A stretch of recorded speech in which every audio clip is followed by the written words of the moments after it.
पूछतानी बाते एगो सच का बताइबू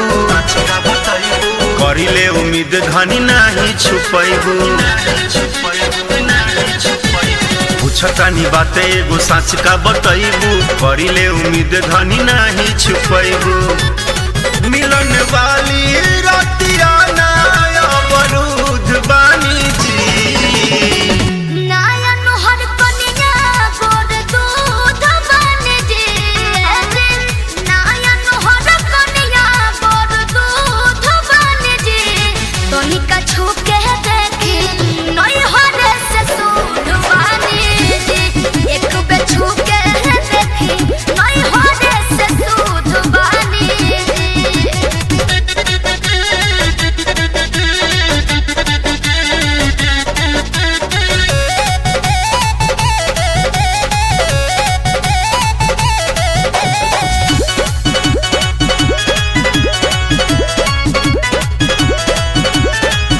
एक दूसरा के बात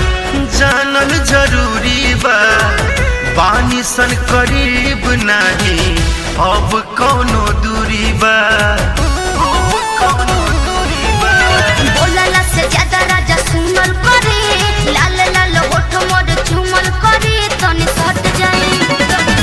एक के काटा काटी अमरूद बनी जे एक के काटा काटी अमरूद बनी जे एक बे छू के देखी नई हरे से सूद बनी जे एक बे छू के देखी नई हरे से सूद बनी जे